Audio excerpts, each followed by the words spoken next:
السلام علیکم ویورز۔ اس قسط کے آغاز میں ارطغرل کو اس زہر کا اثر ہونا شروع ہو جاتا ہے۔ ارطغرل جاندار صاحب پر تلوار اٹھاتے ہیں، اس کو مارنے ہی والے ہوتے ہیں کہ ابن العربی دعا کرنا شروع ہو جاتے ہیں۔ وہ سورۃ فلق کی تلاوت کرتے ہیں۔ ارطغرل تلوار پھینک دیتا ہے اور نیچے بیٹھ جاتا ہے۔ حائمہ خاتون، دندار اور حلیمہ ان کو پکڑنے کی کوشش کرتے ہیں، لیکن وہ سب سے چھڑوا کر سب کو گرا دیتے ہیں۔ اس کے بعد آلیار بھی ان کو پکڑنے کی کوشش کرتے ہیں، لیکن وہ آلیار کو بھی پیچھے دھکا دے دیتے ہیں اور گر جاتے ہیں۔ وہ بے ہوش ہو جاتے ہیں۔ حلیمہ رونا شروع ہو جاتی ہے۔ جاندار اور آلیار ان کو دیکھ رہے ہوتے ہیں۔ اتنے میں آرتک صاحب بھی وہاں آ جاتے ہیں۔ آرتک صاحب کو سمجھ آ جاتی ہے کہ ان کو شاید زہر دیا گیا ہے۔ وہ ایک چمچ ارطغرل کے منہ میں رکھتے ہیں اور علاج کرنا شروع کر دیتے ہیں۔ وہ سب کو کہتے ہیں کہ آپ لوگ باہر چلے جائیں، اور اسحاق درویش آ جاتا ہے۔ دوسری طرف ماریہ زہر تیار کر رہی ہوتی ہے اور وہ کہتی ہے ترگت تم نے مجھے دھوکہ دیا ہے، اب میں تمہیں نہیں چھوڑوں گی۔ ماریہ کہتی ہے کہ تمہیں ترگت اس دنیا میں ہی جہنم کا سامنا ہو جائے گا، تمہیں ایسی موت دوں گی کہ تم مجھے کبھی بھول نہیں پاؤ گے۔ دوسری طرف تاجر کہتا ہے ارطغرل کی صبح تک موت کی خبر آ جائے گی۔ تاجر پطرس کہتا ہے کہ اب تو ہمیں جنگ نہیں کرنی پڑے گی۔ سیمون کہتا ہے ارطغرل کے بعد اس کے سپاہی ہوں گے جو کہ انتقام کی خاطر کچھ بھی کریں گے۔ دوسری طرف کائی قبیلے کا منظر شروع ہوتا ہے۔ آرتک صاحب باہر آ کر بتاتے ہیں کہ ارطغرل اب زندہ نہیں ہے۔ حلیمہ خاتون اور حائمہ خاتون وہاں پر رونا شروع ہو جاتی ہیں۔ حائمہ خاتون کہتی ہیں میرا بیٹا کتنی ہی جنگیں لڑا، لیکن وہ اس جنگ کو نہیں لڑ سکا۔ اسحاق درویش بھی رو رہا ہوتا ہے۔ حلیمہ کہتی ہے میں آپ کی منت کرتی ہوں، میرے ساتھ ایسا مت کرے، اٹھ جائیں۔ آرتک صاحب کہتے ہیں لوگ باہر اکٹھے ہو چکے ہیں، آپ کو حوصلے سے کام لینا ہوگا۔ حائمہ خاتون حلیمہ کو کہتی ہیں حوصلہ رکھو۔ حلیمہ خاتون قبیلے والوں کو بلا کر ان سے خطاب کرتی ہے، ان کو کہتی ہے کہ بے شک ہمارے سردار نہیں رہے، لیکن ہم ان کے راستے پر ہی چلیں گے، ہم ان کا بدلہ لیں گے۔ وہ اللہ تعالیٰ کی امانت ہے اور اللہ تعالیٰ ان کو اپنے پاس لے گئے ہیں۔ ارطغرل کے سپاہی بھی رو رہے ہوتے ہیں۔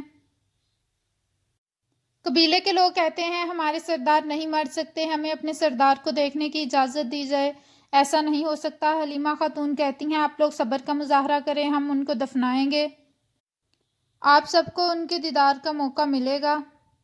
دوسری طرف بمسی انتہائی تکلیف میں رو رہا ہوتا ہے، بانو ججک بھی رو رہی ہوتی ہے۔ قبیلے کی تمام خواتین بہت پریشان ہوتی ہیں۔ دندار کہتا ہے یہ سب کچھ ترگت کا قصور ہے۔ بمسی کہتا ہے ترگت ایسا نہیں کر سکتا۔ بمسی اور دوحان اسے سنبھالنے کی کوشش کر رہے ہوتے ہیں۔ اورال اور چولپان بھی وہاں کھڑے ہوتے ہیں اور وہ خوش ہو رہے ہوتے ہیں کہ ارطغرل مر چکا ہے۔ دوسری طرف حلیمہ پریشان حال بیٹھی ہوتی ہے۔ حائمہ خاتون ارطغرل کا جھنڈا لے کر بیٹھی ہوتی ہیں اور اس کی تلوار دیکھ کر رو رہی ہوتی ہیں۔ باہر خواتین بھی رو رو کر برا حال ہو چکا ہے، ان کا تمام سپاہی بہت پریشان ہیں۔ اس کے بعد آرتک صاحب آتے ہیں اور وہ دندار اور حائمہ خاتون کو کہتے ہیں مجھے ارطغرل کی لاش اپنے خیمے میں لے کر جانے دیں۔ دندار کہتا ہے اب اس کا کیا فائدہ۔ آرتک صاحب کہتے ہیں مجھے پتہ لگانا ہے کہ ان کو کون سا زہر دیا گیا ہے، آپ لوگوں کی موجودگی میں میں یہ سب کچھ شاید نہیں کر سکتا، اس لیے مجھے ان کو اپنے خیمے میں لے کر جانے کی ضرورت ہے۔ آرتک صاحب دوحان کو حوصلہ دیتے ہیں۔ اس کے بعد آلیار جاندار صاحب کو کہتا ہے توختامش صاحب کا بھی یہی حال ہوا تھا، بابا یاد کریں ان کی حالت بالکل ارطغرل جیسی ہو گئی تھی۔ اس کے بعد ارطغرل کی لاش کو آرتک صاحب کے خیمے کی طرف لے کر جایا جا رہا ہوتا ہے، لیکن حقیقت میں ارطغرل کو ہوش آ گیا تھا۔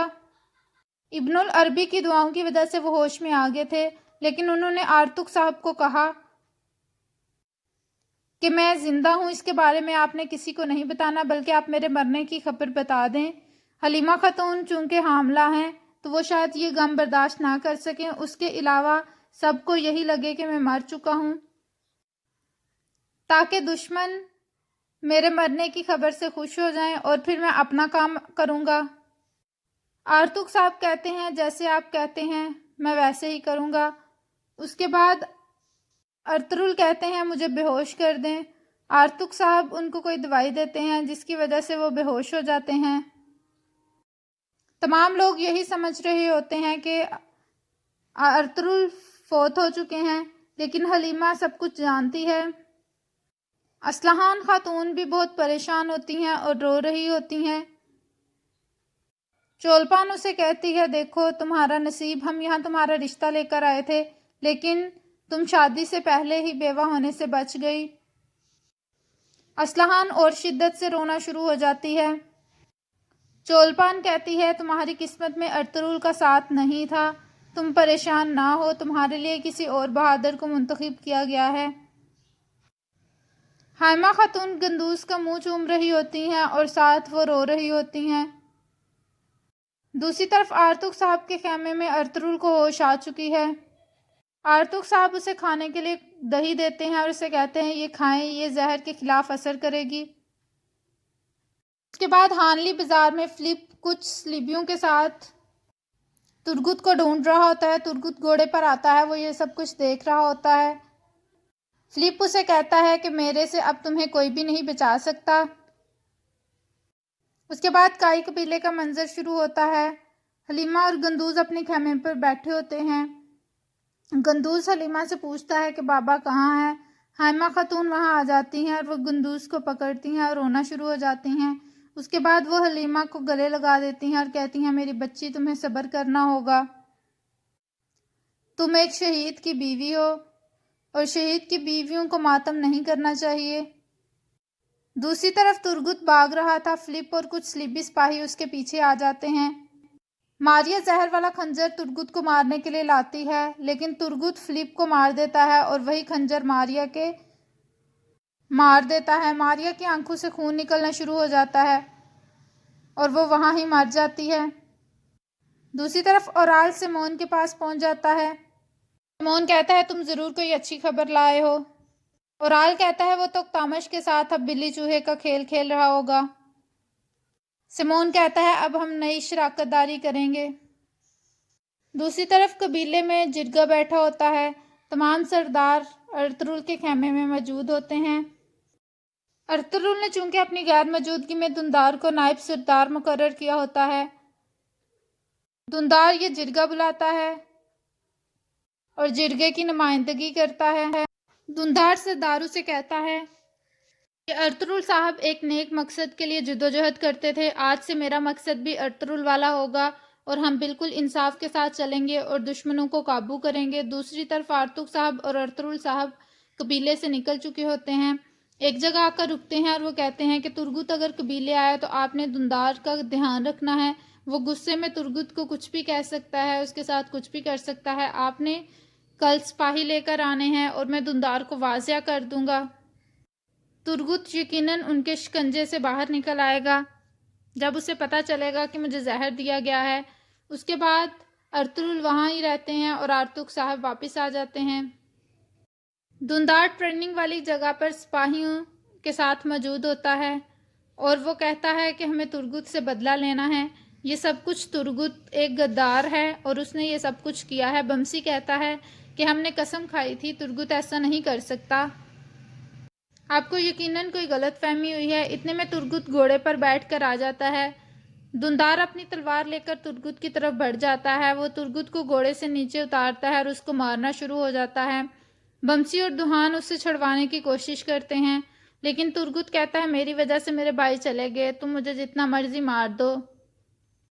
دوسری طرف جاودار قبیلے میں اصلحان خاتون رو رہی ہوتی ہیں، اوپر سے چولپان خاتون آ جاتی ہیں، وہ کہتی ہیں تم ابھی تک سوگ منا رہی ہو۔ اصلحان کہتی ہیں مجھے حلیمہ خاتون کا دکھ ہے اور کوئی بات نہیں ہے۔ اتنے میں وہاں جاندار صاحب بھی آ جاتے ہیں، وہ کہتے ہیں کہ ارطغرل ایک بہادر انسان تھا۔ وہ اصلحان خاتون کو کہتے ہیں تم حائمہ خاتون اور حلیمہ خاتون کے پاس جاؤ اور ان کو حوصلہ دو۔ دوسری طرف اورال اور آلیار کھڑے ہوتے ہیں۔ آلیار اورال سے کہتا ہے جو زہر ارطغرل کو دیا گیا تھا وہی زہر توختامش کو دیا گیا ہے۔ ہم پتہ لگائیں گے کہ وہ زہر کس نے دیا ہے۔ اورال پریشان ہو جاتا ہے۔ دوسری طرف ترگت کو کائی قبیلے میں جیل والے خیمے میں بند کر دیا جاتا ہے۔ دھندار ابھی تک اس کو مار پیٹ رہا ہوتا ہے اور اسے کہتا ہے کہ بتاؤ مجھے تم نے کس کے کہنے پر یہ سب کچھ کیا۔ آرتوک صاحب اسے منع کرتے ہیں اور اسے کہتے ہیں تم پر سچائی واضح ہو جائے گی، ابھی تم یہ سب کچھ چھوڑو۔ دوسری طرف جاندار آلیار سے کہتے ہیں کہ میرے سے کتنا بڑا گناہ ہو گیا، میں نے توختامش کو مار دیا۔ آلیار کہتے ہیں بابا آپ نہیں جانتے تھے کہ اس کو زہر دیا گیا ہے، آپ نے اپنے حساب سے ایک مجرم کو سزا دی ہے، اپنے دفاع میں آپ کا قتل جائز ہو جاتا ہے۔ دوسری طرف ارطغرل ایک درخت کے نیچے بیٹھا ہوتا ہے اور وہ اللہ تعالیٰ سے دعا کر رہا ہوتا ہے کہ اسے فتح نصیب ہو، اور یہاں پر اس قسط کا اختتام ہوتا ہے۔ ویڈیو پسند آئے تو لائک کریے گا، کمنٹ کر کے بتائیے گا کیسی لگی ایپیسوڈ، میرا چینل سبسکرائب کرے گا۔ Thank you.